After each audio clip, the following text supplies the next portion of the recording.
little chat about books.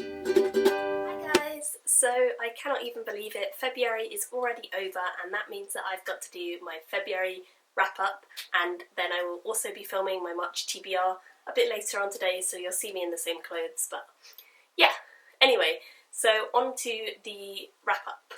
In the month of February, I didn't get as many books as I would have liked to read, but I'm pretty happy with the ones that I did get read. So I ended up reading a total of 8 books, which I was pretty happy with.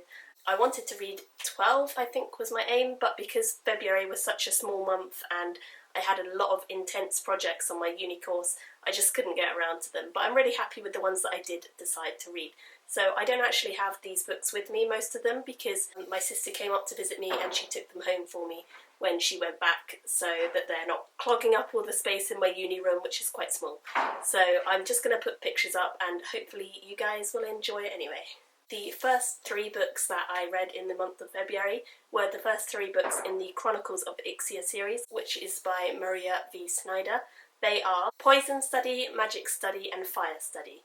Now, I enjoyed all of these books. I wasn't sure what to expect. I know that they're YA fantasies. I quite enjoy them when I read them. I ended up giving 4 stars to Poison Study, 4 stars to Magic Study, and then a 3-star rating to Fire Study, because I really enjoyed the first 2 and the third one just didn't live quite up to what I was hoping for.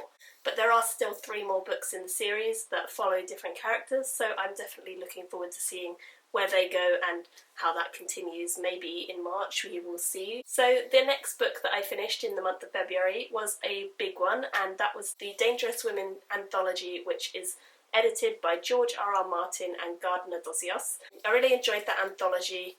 There were a lot of short stories in it which I really enjoyed, and a lot that I connected with, especially the fantasy ones and the sort of more contemporary ones that perhaps I may not have read otherwise, but I did enjoy them in this collection. So I ended up liking just over half of the stories in the collection a lot, and the rest I didn't care for too much. So on the whole, it was a good read. And I ended up giving it a 4-star rating because I really loved the Sanderson and George R.R. Martin and a few other authors. I really enjoyed their stories within it, so they definitely made up for the ones that I didn't enjoy quite so much. The next book that I ended up reading in February was Control, which is by Lydia Kang, and I read this as part of the We Want Control read-along, which Jessie the Reader was hosting on Goodreads along with some other booktubers. And I really enjoyed it. I thought it was definitely something that I probably had never heard of and wouldn't have picked up otherwise, because it's a very sci-fi, YA kind of read, but it was definitely done really well and I enjoyed it a lot, and I would highly recommend it if you want to get into sci-fi and you like YA, because it's a really good read. So that one I ended up giving a 4-star rating on Goodreads as well, and I enjoyed that one a lot. The next book that I ended up reading was The Energy Room, which was by Stina Lane, and she actually sent me this to review. And I have done a review. If you want to know any more about my thoughts on all of the individual books, then you can definitely go and check them out, because they are all on my channel and I review every book that I read. But I really enjoyed this one. It was a lot better than I thought it would be. I really didn't know what to expect from it, but it was really interesting. Again, it's kind of sci-fi, futuristic and fantasy all kind of mixed into a YA read, which I really enjoy.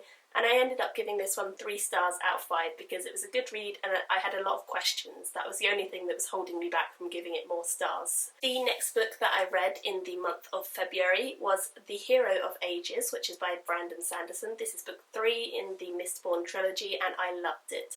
I would highly recommend any Brandon Sanderson to you guys. I know that you all know that I am in love with him, and I cannot wait to read more of his books, because the ones that I have read have all been 5 or 4-star ratings and they are just phenomenal. So I really enjoyed it, and if you have not read it then you need to read them because they are so good. And the final book that I managed to get onto in the month of February was Shadow and Bone, which is by Leigh Bardugo. And I just kind of read this on a whim. It wasn't on my TBR, but I detoured from what I said I was going to and I read this instead because I just wanted something a little bit different. And this definitely fulfilled that, and it's a very interesting YA read set in a kind of Russian-esque style world, and it's very interesting from that point of view because it's somewhere that I've never really read before, and that was definitely something new and exciting and vibrant. and there's fantasy magic and so on, so definitely right up my alley, and I gave this one a 4-star rating as well. So I read 8 books and I'm pretty happy with that number. Let me know down below what you read, or if you've read any of the ones that I read. Again, if you leave spoilers, please put spoiler at the top so no one gets any spoilers if they don't want them. Thank you for watching this video, and I will see you in my next video, which will be my March TBR. Bye! Me and you gonna have a little